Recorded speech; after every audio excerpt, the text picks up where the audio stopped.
இன்றே டவுன்லோட் செய்து உங்கள் ஃபேவரட் ஷோக்களை என்ஜாய் பண்ணுங்க. ராஜா, அம்மாவை போலீஸ் அரெஸ்ட் பண்ணிட்டு போயிடுச்சே. தப்பே செய்யாத அவங்கள ஏன் அரெஸ்ட் பண்ணிட்டு போகணும்? அவங்கள வெளியே கொண்டு வர முடியாதா? எல்லாம் நமக்கு எதிராக தான் இருக்கு. அந்த சிவனாண்டி கிரிமினலா யோசிச்சு அத்தையை மாட்டி விட்டுருக்கான்.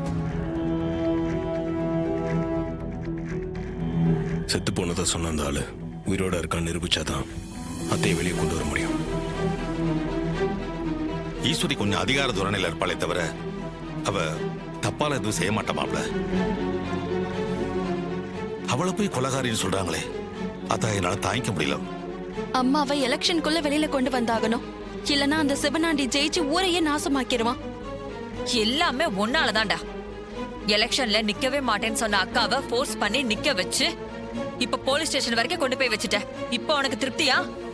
அவகிட்ட நானும் எலெக்ஷன்ல நிக்காதன்னு தலைப்பாடா அடிச்சுக்கிட்டேன். உன்னை தலையில தூக்கி வச்சுட்டு ஆடுனா இப்ப அனுபவிக்கிறா. சித்தி, எல்லாரும் அம்மாவை எப்படி வெளியே கொண்டு வர்றதுன்னு யோசிச்சுட்டு இருக்கோம். நீங்க என்னடானா எந்த நேரத்துல கூட குத்த சொல்லிட்டு இருக்கீங்களா? ரேவதி, இவங்கிட்ட எதுக்கு வெட்டியா பேசிக்கிட்டு இருக்க? இவங்க வேலையே தானே. ஒண்ணு சகலைய மாட்டி விடுறது, இல்ல மட்டம் தட்டுறது.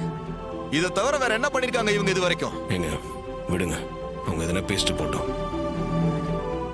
அந்த காணாம போனவனை கண்டுபிடிச்சா அத்தையை சீக்கிரமா வெளியே கொண்டு வரும்.